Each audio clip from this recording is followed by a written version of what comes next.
ಮೊನ್ನೆಯಿಂದ CM ಬದಲಾವಣೆ, breakfast meeting ಇಂತಹ ಸುದ್ದಿಗಳ ನಡುವೆ ಇವತ್ತು ಸಿದ್ದರಾಮಯ್ಯ ಮಂಗಳೂರಿಗೆ ಆಗಮಿಸಿದ್ದಾರೆ. ದಕ್ಷಿಣ ಕನ್ನಡ ಜಿಲ್ಲೆ ಕೊಣಾಜೆ ಮಂಗಳಗಂಗೋತ್ರಿಯಲ್ಲಿ ನಾರಾಯಣಗುರು ಅಧ್ಯಯನ ಪೀಠ ಮಂಗಳೂರು ವಿವಿ ಆಯೋಜಿಸಿರುವಂತಹ ಶತಮಾನದ ಪ್ರಸ್ಥಾನ ನಾರಾಯಣಗುರು ಮಹಾತ್ಮ ಗಾಂಧಿ ಐತಿಹಾಸಿಕ ಸಂವಾದ ಶತಮಾನೋತ್ಸವ ಮತ್ತು ಶ್ರೀ ಗುರುವಿನ ಮಹಾಸಮಾಧಿ ಶತಾಬ್ದಿ ಸರ್ವಮತ ಸಮ್ಮೇಳನ ಶತಮಾನೋತ್ಸವ ಯತಿಪೂಜೆಯನ್ನು ಮುಖ್ಯಮಂತ್ರಿ ಸಿದ್ದರಾಮಯ್ಯ ಅವರು ಉದ್ಘಾಟಿಸಿದರು. ಹಿರಿಯ ಕಾಂಗ್ರೆಸ್ ನಾಯಕ ಬಿಕೆ ಹರಿಪ್ರಸಾದ್ ಅವರ ನೇತೃತ್ವದಲ್ಲಿ ಈ ಸಮಾವೇಶ ಹಮ್ಮಿಕೊಳ್ಳಲಾಗಿದೆ. ಮಂಗಳೂರಿನ ಉಳ್ಳಾಲದಲ್ಲಿ ಗುರು ಗಾಂಧಿ ಸಂವಾದಕ್ಕೆ 100 ವರ್ಷ ತುಂಬಿದ ಹಿನ್ನೆಲೆಯಲ್ಲಿ ಈ ಸಮಾವೇಶ ನಡೀತಾ ಇದೆ. ನಾರಾಯಣ ಗುರುಗಳ ವಿಚಾರಧಾರೆಯನ್ನ ಮೆಲುಕು ಹಾಕಿದ ಸಿಎಂ ಸಿದ್ದರಾಮಯ್ಯ ಮನುಷ್ಯ ಆದ್ರೂ ಜಾತಿ ಯಾವುದು ಅಂತ ಕೇಳ್ತಾರೆ. ಸ್ವಾತಂತ್ರ್ಯ, ಸಮಾನತೆ, ಭ್ರಾತೃತ್ವವನ್ನ ಬೆಳೆಸಬೇಕು, ಮನುಷ್ಯತ್ವದಿಂದ ಕೂಡಿದ ಸಮಾಜವನ್ನ ಕಟ್ಟಬೇಕು.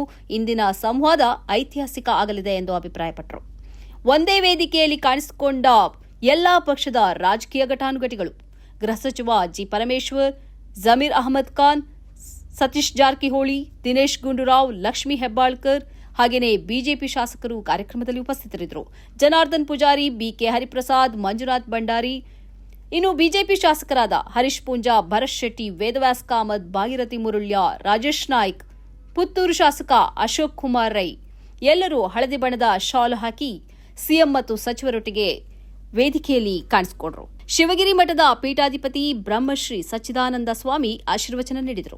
ರಾಜ್ಯ ಕಾಂಗ್ರೆಸ್ನಲ್ಲಿ ತೆರೆಮರೆಯಲ್ಲೇ ಭಾರಿ ಬೆಳವಣಿಗೆ ನಡೀತಾ ಇದೆ. ಈ ಮಧ್ಯೆ ಮಂಗಳೂರಿಗೆ ಭೇಟಿ ನೀಡಿರುವ ಸಿಎಂ ಸಿದ್ದರಾಮಯ್ಯ ಅವರು ಎಐಸಿಸಿ ಪ್ರಧಾನ ಕಾರ್ಯದರ್ಶಿ ಕೆಸಿ ವೇಣುಗೋಪಾಲ್ ಅವರನ್ನ ಭೇಟಿ ಮಾಡಿ ಮಾತುಕತೆ ನಡೆಸಿದ್ದಾರೆ. ಉಭಯ ನಾಯಕರು ನಗುನಗುತ್ತಾ ಚರ್ಚೆ ಮಾಡುತ್ತಿರುವ ಫೋಟೋ ಕುತೂಹಲ ಕೆರಳಿಸಿದೆ. ಉಭಯ ನಾಯಕರು ಕೆಲ ಹೊತ್ತು ಪ್ರತ್ಯೇಕವಾಗಿ ಮಾತುಕತೆ ನಡೆಸಿದ್ದಾರೆ.